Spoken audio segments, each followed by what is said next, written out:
2020 का ये प्रॉब्लम है। आखिर प्रॉब्लम में हमसे क्या पूछ रहा है ये देखते हैं। प्रॉब्लम में हमें गिवन है एक स्प्रिंग जो कि अनस्ट्रेच्ड लेंथ पे रखा हुआ है, उसका स्प्रिंग कांस्टेंट के है और उसे उसका जो एक एंड है, जैसा कि फिगर में तुम देख पा रहे हो, एक एंड जो है वो ऑरिजिन पे फिक्स किया हुआ है। एक पॉइंट चार्ज, एक पॉइंट पार्टिकल जिसका मास m है, जिस पे चार्ज पॉजिटिव चार्ज q है, उसको सेकेंड एंड पे हम अटैच कर रहे हैं। अब क्या हो रहा है, जब इंटायर सिस्टम, और एक लाइन और गिवन है यहाँ पे कि जो ये इंटायर सिस्टम है वो स्मूथ हॉरिजॉन्टल प्लेन पे रखा हुआ है, यानी कि इस क्वेश्चन में फ्रिक्शन की बात नहीं होगी। इस लाइन का मतलब यही हुआ।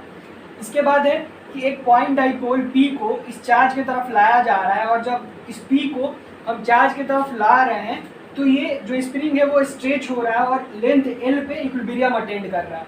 इसको जब ले आएंगे तो ये पॉजिटिव चार्ज है, डाइपोल की वजह से ये अवे मूव करेगा, तो ये पहले इनिशियली अनस्ट्रेच था, अब ये स्ट्रेच होगा। स्ट्रेच होने की वजह से क्या दे रहा है कि स्ट्रेच होते होते वो किसी L लेंथ पे इक्विलिब्रियम को अटेंड कर रहा है। इक्विलिब्रियम का मतलब क्या हुआ, नेट फोर्स 0 होगा। अब इस सिस्टम का नेट फोर्स देखते हैं। इस सिस्टम पे कौन कौन सा फोर्स लग रहा है, पहले ये देखो। एक तो फोर्स स्प्रिंग फोर्स लगेगा इधर, और सेकेंड फोर्स इस डाइपोल और इस चार्ज के बीच में लगेगा इलेक्ट्रोस्टैटिक फोर्स। तो इसको Fe नाम देता हूँ और इसको Fs नाम देता हूँ, ठीक है। इक्विलिब्रियम पे क्या होगा, Fs is equal to Fe, यही होगा at the state of equilibrium. इसके बाद क्या क्वेश्चन कह रहा है, इस चार्ज को स्मॉल डिस्टेंस डेल्टा L से डिस्प्लेस कर रहे हैं, तो डिस्प्लेस करने के बाद जब उसको रिलीज करेंगे तो ऑसिलेशन होगा, उसकी फ्रीक्वेंसी कितनी होगी। तो ये ओवरऑल क्वेश्चन SHM का होगा। बस एक जो भी ये फोर्स है डाइपोल की वजह से, यहाँ पे इलेक्ट्रोस्टैटिक का कॉन्सेप्ट यूज होता है, electric field due to dipole का। इसके अलावा ये SHM का प्रॉब्लम है। तो जब डिस्प्लेसमेंट किसी डेल्टा L से डिस्प्लेस करके उसको रिलीज करते हैं तो ऑसिलेशन होगा। ऑसिलेशन होगा जो, तो उस स्टेट में जो फोर्स आएगा, x डिस्प्लेसमेंट करेंगे, स्मॉल डेल्टा L डिस्प्लेसमेंट करेंगे, उसके कंडीशन में जो फोर्स आएगा वो proportional to minus of kx के आएगा। मतलब कि x के निगेटिव साइन के साथ उसका प्रोपोर्शनलिटी आता है, f is equal to minus of kx। तो वहाँ से टाइम पीरियड आता है 2π√m/k, और फिर टाइम पीरियड निकल जाएगा तो फ्रीक्वेंसी हम इजीली निकाल लेंगे। तो चलो देखते हैं कि इस क्वेश्चन का सॉल्यूशन कैसे होगा। तो अब इक्वेशंस देख लेते हैं, सॉल्व करते हैं। तो इक्विलिब्रियम पे बात करूँ मैं, तो इक्विलिब्रियम पे अभी क्या बात की थी, इक्विलिब्रियम पे क्या होता है, Fs is equal to Fe होगा, नेट फोर्स 0 होता है, तो Fs minus Fe is equal to 0 करूँगा तो Fs is equal to Fe हो जाएगा। Fs कितना होता है, spring force k into length of the spring, जो स्ट्रेच लेंथ है वो, और Fe कितना होगा, पोटेंशियल इस डाइपोल की वजह से फोर्स कितना होगा, तो पहले इलेक्ट्रिक फील्ड फाइंड करेंगे, तो Q इंटू E होता है। तो इलेक्ट्रिक फील्ड फाइंड करेंगे डाइपोल की वजह से, और चार्ज गिवन है हमारे पास, तो Q इंटू E से इलेक्ट्रोस्टैटिक जो फोर्स है वो फाइंड हो जाएगा। तो डाइपोल की वजह से अगर बात करूँ मैं, तो इक्वेटोरियल पोजीशन पे अगर 2a डिस्टेंस सेपरेटेड दो चार्ज है, इसी स्टेट को डाइपोल बोलते हैं, Q इंटू 2a। तो किसी इसके सेंटर से किसी r डिस्टेंस पे अगर फील्ड की बात होती है एक्सियल पोजीशन पे, तो कितना हो जाता है 2kp/r³।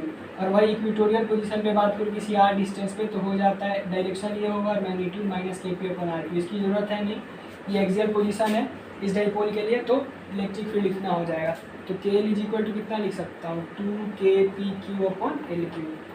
अब लिखते हैं स्ट्रेच्ड लेंथ पे। तो स्ट्रेच्ड लेंथ की बात करोगे अगर, तो क्या बोला था मैंने, किसी x डिस्टेंस से मैं सपोज कर लेता हूँ किसी x डिस्टेंस से इसको स्ट्रेच कर रहा है। तो अब इस स्टेट में हमें फोर्स का इक्वेशन लिखना है, और फोर्स का इक्वेशन लिखने के बाद उसको कंपेयर करना है किससे, F is equal to minus of kx से, और वहाँ से जो k की वैल्यू मिलेगी उसके अकॉर्डिंग टाइम पीरियड और फ्रीक्वेंसी आएगा। तो फोर्स की बात होगी अगर, तो यहाँ पे दो फोर्स होगा, Fs और Fe। ये पॉजिटिव डायरेक्शन, इधर के फोर्स को पॉजिटिव डायरेक्शन में लेते हैं और इसको निगेटिव में। तो F कितना हो जाएगा, Fe माइनस Fs। Fe कितना हो जाएगा यहाँ पे, 2kpq/L plus x⁻³ minus Fs कितना होगा, k into L plus x, यही होगा। अब देखो यहाँ पे बाइनोमियल का यूज करते हुए इसको ब्रेक करने की कोशिश करेंगे। 2kpq/ इसको L से डिवाइड करेंगे तो बाहर कितना, इधर इसको अंदर में L से डिवाइड करेंगे, और मतलब LQ से इसको डिवाइड करेंगे और मल्टीप्लाई करेंगे। तो LQ बाहर, और LQ से इसको डिवाइड किया और LQ से मल्टीप्लाई किया, तो अगर L को अंदर ले जाएंगे तो ये होल Q हो जाएगा। तो कितना हो जाएगा, L प्लस x/L। तो इसको डायरेक्ट लिख दूँ ऐसे, L प्लस x/L को 1 प्लस x/L लिख सकता हूँ, और इसका क्यूब हो जाएगा। अब यहाँ पे बाइनोमियल मैं इजीली यूज कर सकता हूँ। देखो ये हो गया एफ ई को पहले देख लेते हैं। इसको बाइनोमियल में मैं अब इस पर बाइनोमियल लगाऊंगा। देखो ये x जो है वो बहुत छोटा है, तो x/l जो है ये पूरा जो टर्म है 1 + x/l वो -1 से 1 के बीच में आएगा। तो उस केस में हम बाइनोमियल का यूज करते हैं। तो एफ ई कितना हो जाएगा, यहाँ पे एफ ई की बात होगी अगर तो 2kpq/L क्यू, और ये ऊपर चला जाता है 1 + x/L⁻³ अब इसको हम लिख सकते हैं 2kpq/L क्यू और 1 - 3x/L। तो इसी को यहाँ पर रख देंगे इस एक्सप्रेशन में, तो कितना हो जाएगा 2kpq/L Q minus 2kpq/L Q into 3x/L minus KL minus KX। देखो अब इसको कितना लिख सकता हूँ, KL फ्रॉम इक्वेशन 1, इसको इक्वेशन 1 ले लो, इसको इक्वेशन 2 ले लो। तो फ्रॉम इक्वेशन 1 KL को कितना लिख सकता हूँ, इतना। तो KL से ये कैंसिल सेम है, तो बचा क्या, F = कितना बचा 2kpq/L क्यू। तो इसको भी KL लिख सकता हूँ, तो ये कितना हो जाएगा KL/L minus of KL/L into 3x minus of KX। तो L से L कैंसिल, ये -3kx minus 3kx minus 4kx। तो देखो फोर्स जो है वो किसके प्रोपोर्शनल आ गया, फोर्स = -kx आ गया। अब यहाँ पे अगर kx से कंपेयर करोगे -kx से, तो k'(x) ले लो, तो k' कितना हो जाएगा 4k, k' कितना हो जाएगा 4k। समझ आया। बस यहाँ पे एक छोटा सा ये बाइनोमियल का वाला कंडीशन लगा के इस टर्म में हम ले आ सकते हैं। तो टाइम पीरियड कितना होता है, टाइम पीरियड तुम्हें पता होगा 2π√m/k। तो k की जगह कितना रख सकता हूँ 2π√m/4k।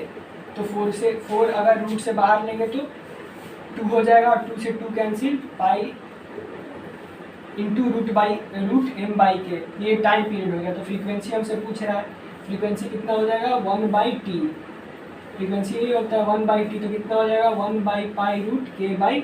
हमसे क्या पूछ रहा है क्वेश्चन में, क्या गिवन है, फ्रीक्वेंसी जो है वो इस टर्म में गिवन है 1/Δ√k/m। डेल्टा हमसे पूछा है, तो डेल्टा की वैल्यू कितनी हो जाएगी 3.14 answer.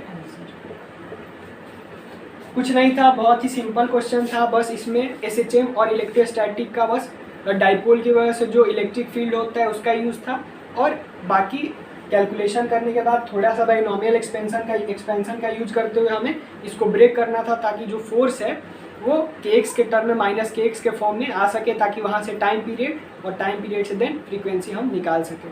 Thank you very much.